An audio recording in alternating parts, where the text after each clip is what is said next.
I'm going to make a pot for melting wax for making candles. I'm going for container candles, and I need a melter. And I've done this 15 years ago. I'm doing it again now. I had a girlfriend back then, and she got to keep all this stuff. Now I'm married, got a stepson, got a son. All of us would like to kind of mess with this stuff. I think it'd be kind of fun to play with as a project. So I'm doing it all over again. Hopefully I've learned a little bit in 15 years, do it a little bit better this time. Basically the same thing I did back then is I have kind of like a Fry Daddy, only it has an adjustable temperature. I think the regular Fry Daddies do not have regular regulated temperatures. This has a regulator, it's adjustable, whatever. It's an aluminum pot. It has a heating element on the bottom side of it. And because it's temperature controlled, I'll be able to regulate it to hit the temperature that I want to melt the wax at. It comes with plastic feet. Plastic feet are going to go on here on each of these four corners. The item is, of course, as I said, made of aluminum. It's lightweight. I have a quarter-turn ball valve, which I'll be using to dispense the wax into the mixing container. And the quarter-turn ball valve will handle the temperature, no problem whatsoever, but it is rather stiff to turn, and this is rather light. So what I'm going to do is I'm going to take these feet, and it already has a hole there. I pulled the rubber plug out that actually gives it traction on a surface if you were actually using it for cooking. Not enough traction for me to trust that it's not going to try to wiggle around on a slick surface while using it for melting wax and trying to operate the ball valve. I really want it to be more stable than that. I don't want it sliding off or slipping around, and I don't have three hands, so I can't hold it steady, hold the container. I'm going to mix the wax, the color, and the scent in, and also operate the ball valve. So I need this to stay stationary on its own. So what I'm going to do is the hole in the bottom of this thing, it already accommodates a 5/16 inch bolt. It's a snug fit. It's not as tight as I'd like it to be, but it's good enough. I have a tap here, and I'm going to chase that hole for 5/16 by, I believe it's 18. It's the coarse thread, standard and 5/16, which I believe is 18 threads per inch. And then I got some longer bolts. It comes with these little ones, of course, to mount it to the pot, but I need something to go through a board. What I'm going to use is I'm going to take this I've got a piece of 3/4 inch plywood scrap laying here. I'm going to drill holes through this, and then I'm going to place the, whatever the heck this thing is. It's not exactly a Fry Daddy. I'm going to place that on top of it and bolt it down to this large sheet of plywood. That's going to leave the bolt heads, of course, protruding from the bottom of the board. But then I'm going to put rubber feet around the four corners of that large board. The board is relatively heavy by itself, and then I'm going to spread that load out to four corners. This is going to be quite a bit of, hopefully, resistance to rotating. So when I grab the handle, open it up to pour wax, it's going to work. I have the quarter-turn ball valve here. Then I have a couple of different brass fittings. I've got a street elbow, and you'll see how all this goes together in a minute. I've got a nipple right here, and then I decided to go ahead and get a barbed fitting on here, so that when it comes out of that street elbow and points down towards the floor, it's going to pass through this, hopefully act as a better nozzle than just having it come out of the street elbow, where it may try to not pour out in a stream. I don't want it with surface tension holding on to the discharge on this and kind of making a little shower head and trickles running here and there. I'm hoping that this is going to get me a more controlled stream output of that, and I'll show you how all this goes together when I get that done. Again, this is aluminum. It's relatively thick. It's maybe close to 1/8 of an inch in thickness. What I will do is I'm going to drill this, and then I will tap this for a 1/4 inch pipe thread, which is what these fittings are. Right here, 1/4 inch pipe thread, and it's going to put the output somewhere above the bottom of the line. I could drill it in the center. You can clearly see the heating element is around there. I could drill it right in the dead center and then come out to a 90-degree elbow and bring it out to the side. to try to get every last little bit of wax out of this thing when it's done, but leaving a little wax on the bottom isn't going to bother me. It also gives the opportunity, if I happen to get a hold of something that has some trash in it, whether it be little bits of paper or who knows what might be in it, depending on what kind of wax it is, it'll be above the bottom, so that other stuff, the trash, if there is any trash, should hopefully settle out and stay on the bottom and not get discharged into my mixing container. So that's the goal. I already have chased this one with the tap, and I'm going to chase the other 3 just to kind of loosely form some threads in there. It's not as tight as I said as I'd like, but it's tight enough for rotational forces. I wouldn't use it to try to keep the pot from being pulled up off of the board. I just want to keep the whole thing from rotating. So I'm going to do that, and then I'll affix the feet to this thing and begin to drill and tap the hole in the side. Okay, so I'm going to go ahead and pull the other feet out. Go ahead and chase those. Like I said, the hole is already pretty close to the right size. Just pull out the rubber plug, take the tap. I'm not really worried about it running straight. It kind of self-centers because the hole is already well formed and pretty close to the size that we're going to be trying to cut threads in. It's a little bit tough. I'm not sure what type of plastic it is, but it's very heat resistant, obviously. It feels very brittle. It feels like it would be easy to snap it. I could have gone to a larger bolt size, perhaps like a 3/8. I chose not to because I wasn't sure if there'd be enough material there to hold the bolt, and then I also wasn't certain how likely it would be to try to split. So I'm doing this. I'm not really cutting a lot of material here. There's just not a lot of material in there to be cut away. Like I said, the hole is already pretty close to the bolt size. Grab the next one here. Put it out. Take the bolt, I can thread it in by hand, and the other one was looser than this.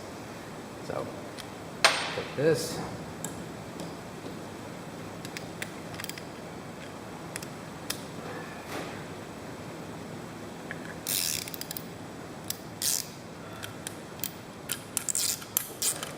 this hole was a little bit tighter. Doesn't really feel like it's actually cutting threads. There it goes.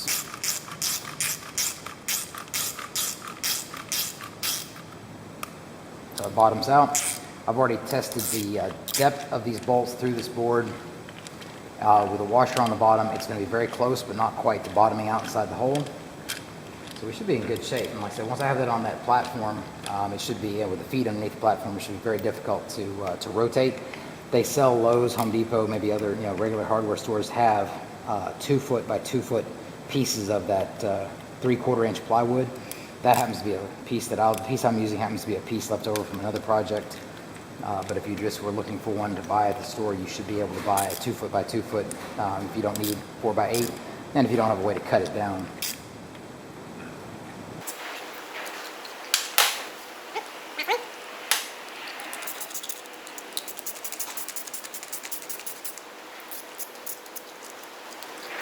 Once I have these done, I'm going to test them all with the bolts just to be sure they hold sufficiently. I don't want to bolt them onto the fryer and then be like, oh, well, that's not holding as securely as I thought. Not coming out. Perfect. Okay.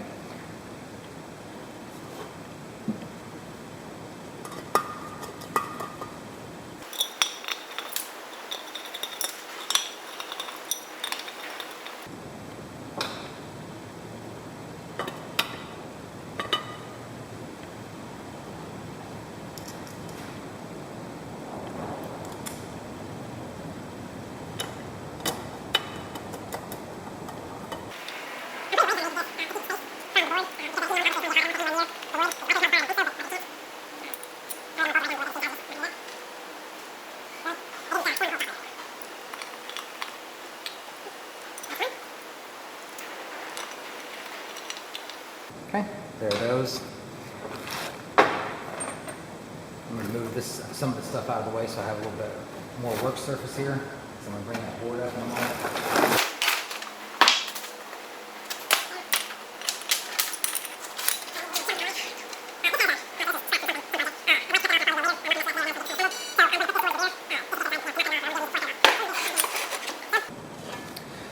Because I am right-handed, I'm going to put the temperature control unit on the right-hand side.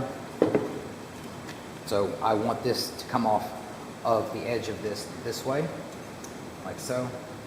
Puts my control over there. Take a pen, use a Sharpie, I like that better. Okay. Want that to be able to come right off of the edge.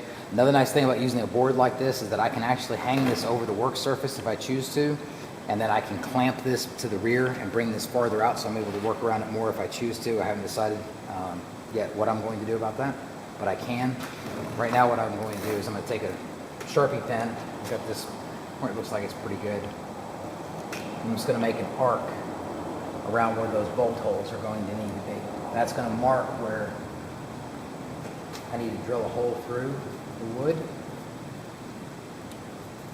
so that I can get the bolts to go up in there. And that's going to be pretty much that. Now that that's marked, I'm going to come along and put a mark about at the center. I'm going to drill a hole a little bit oversized for the bolts, so it does not have to be flawless, which is good because I don't do flawless very well.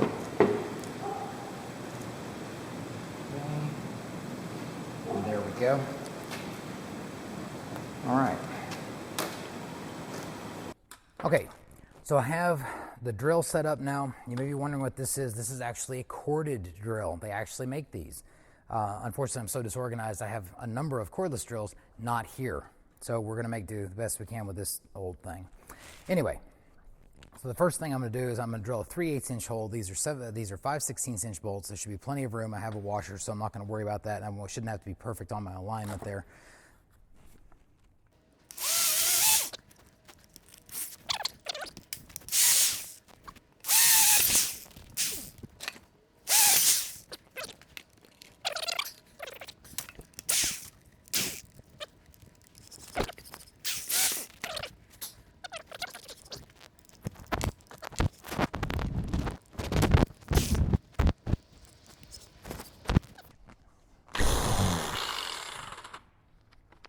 Nice, that was the end of getting to use that.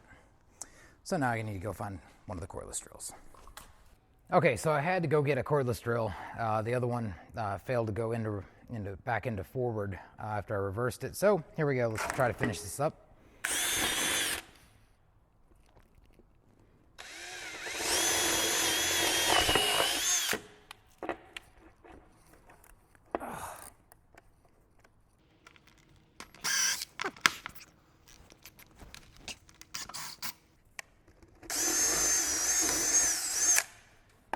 Help if I could use the equipment. Oh my goodness. I don't like that one. It's kind of ratty and rusted, but anyway.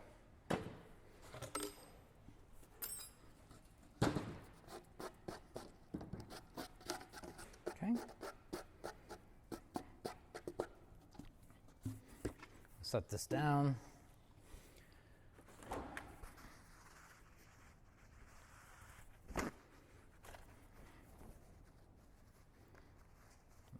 This is actually a metalworking shop. It's not very neat and tidy or clean or anything like that. I want to keep as much trash out of this as possible, so I'll put that down and flip this over.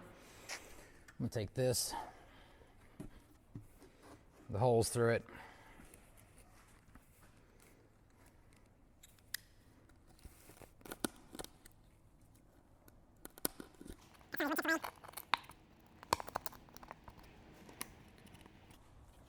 That works. Now we'll see how close I got those holes. I'm not worried about the washers right now. I just want to find out about the spacing because I'm not actually going to leave it bolted to it.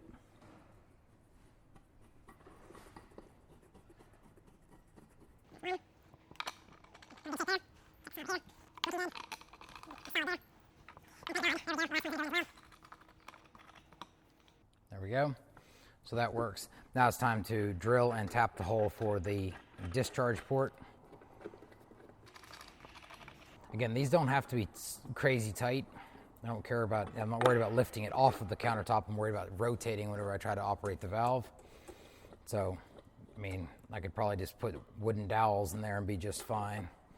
But I have the stuff to thread the holes and got bolts and whatever, so that's the way I'm doing it. All right, So now, again, I want that to be on this side right here. Okay. I want it just above the roll line here where it rolls over to the bottom. And I have the correct size drill bit for this tap, which is, again, 1/4 inch NPT, National Pipe Thread, or taper, sorry, National Pipe Taper. It is, as it says, a tapered thread. So what I'm going to do is I'm going to open up the nipple. I'm going to test it. You can over tap a hole for taper where the variance is between whoever made the tap and whoever made the fitting are a little bit out, and this is a little bit smaller. And if you run that all the way up to the bottom of the threads there, this may go so far in as it never actually tightens up and makes it liquid tight. I'm not going to put any pipe dope on this. I think that the wax is going to be so viscous and it's under such extremely infinitesimal pressure. I mean, there's just no pressure at all, right? That it's not going to leak. That's what I'm expecting. So what I'll do is I'm going to drill a pilot hole. I'm going to drill the correct size hole for the tap, and then I'm going to thread it just far enough to get full thread on the inside of the pot, and then I'll start to test fit that. So, and like I said, I'm going to, where did I lay that? Drill a pilot hole.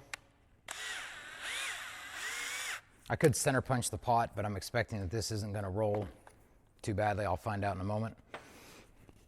It's aluminum, should be pretty easy.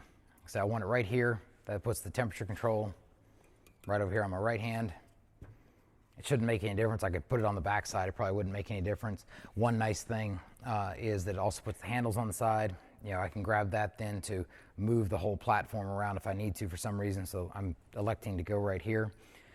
I think this was $35 or something. It was not terribly expensive. So if I screw it up, I'm not completely hosed. I don't know what these things cost if you buy a commercial wax melter, like you buy them, they sell them. I don't know, I didn't look. So I'm just going to pick a spot where I think it looks like there's enough radius to still stay out of this radius, even after it's been threaded. I'm going to go right there. That looks about centered up. I'm also going perpendicular to the side, which means that because this is on an angle compared to this plane right here, the spout is going to come downhill and then drop, but it needs to be perpendicular to this so we get the best thread formation that we can get to have the most engagement with this.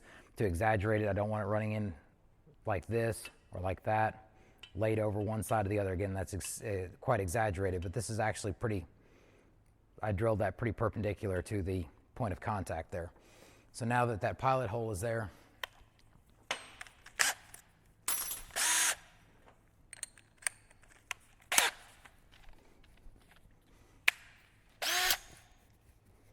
and let's go back to high speed. Let's see what happens.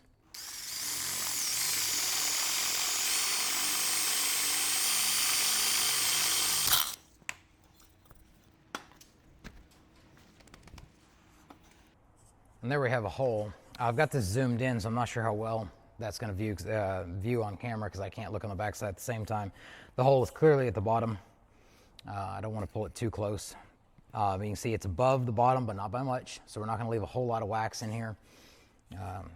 Wax is relatively inexpensive. Leaving a little extra in there is not going to bother me. Once I find one wax blend that I like, I'm going to stick with it. I'm only intending to do container candles, so I don't really care.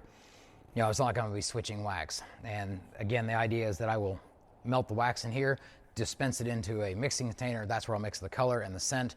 And then I'll pour from the mixing container into the actual containers for the candles. So this is always going to remain just the wax. No scent, no colorant whatsoever. Okay. There's that.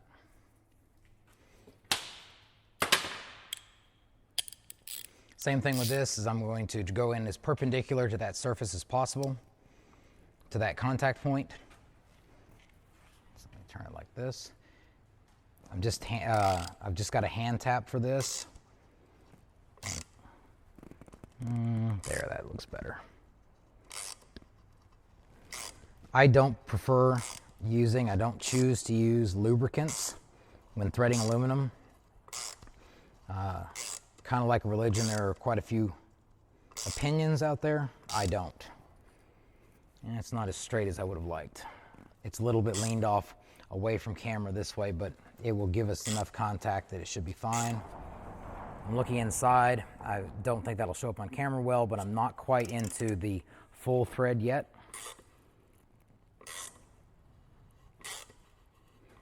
Aluminum is actually really easy to work with. I am in full thread there. So I'm going to back this out. I'm backing it out without the handle on it. I don't want that extra leverage that makes it really easy to kick it off to one side and maybe damage the threads. I don't have a lot of material here to work with. It's actually thinner down here than it is up here. You may be able to see this line right here. This is thicker up here than this portion down here. I do not have a lot of meat to work with there. All right.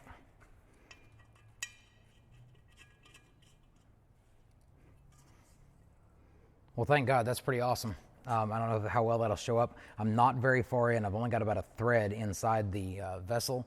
That's going to help to further reduce the amount of wax that gets left in here. I can drain this pretty darn low, and yeah, I shouldn't leave more than probably, I'm thinking 16 fluid ounces. I can probably start still pour maybe 16 fluid ounces, not a lot of wastage there, and I can always prop the board up that it's bolted to and kick it this way and get more out if I really want to use the last bit out of it. I don't intend to do so. If I get that low and I want to change wax, or if I just choose to change wax, period, I'll heat it and I'll just dump it. So there we go, there's that. The way this is going to go together, I'm going to pull that out because I don't want to take any chance of over leveraging and damaging it. That's aluminum, it's soft, and it's also thin. So this is going to screw in here. Hopefully that shows up well. Valve off.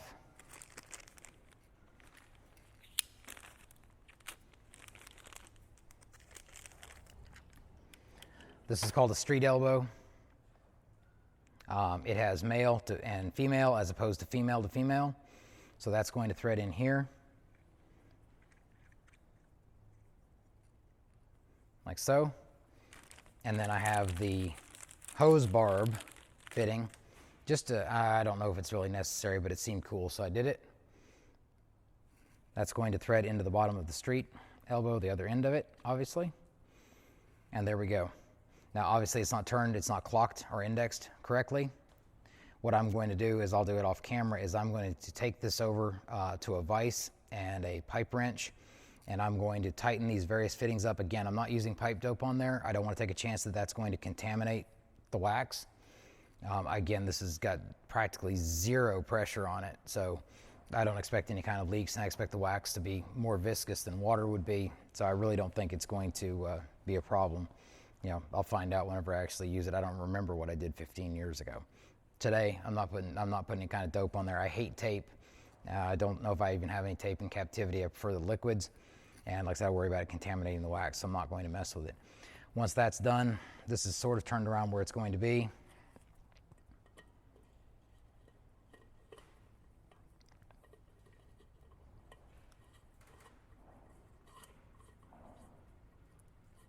I'm not going to make it tight. I won't tighten it until I'm ready to finalize it.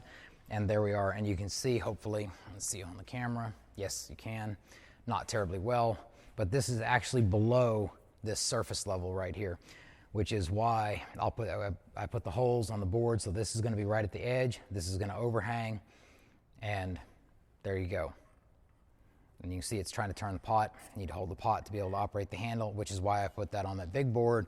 I'll put some heavy rubber feet underneath the far four corners.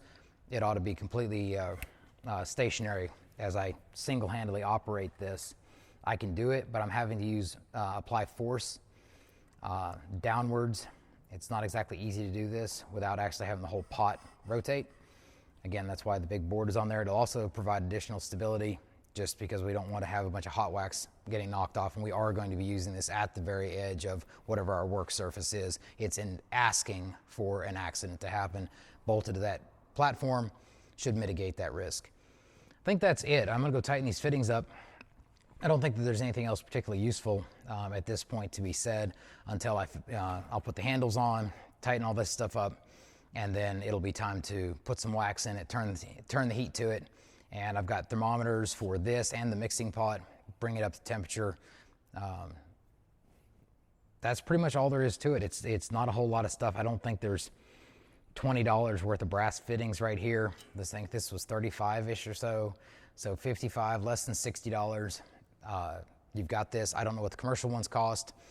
I've done this before. There had no problems, no problems with over temperature. It's very easy to control. It has a non-stick coating. It's also wax, so it shouldn't be really, it's not exactly really sticking, but it has worked well. Like I said, it's been 15 years. We'll see how it works these days, and my memory may not be that great. Anyway, hope that helps. In the next video, I'll actually put wax in it, melt some, mix some, and pour some candles. I may break that up into 2 videos. I don't know yet. I haven't really planned this out. Hope that helps.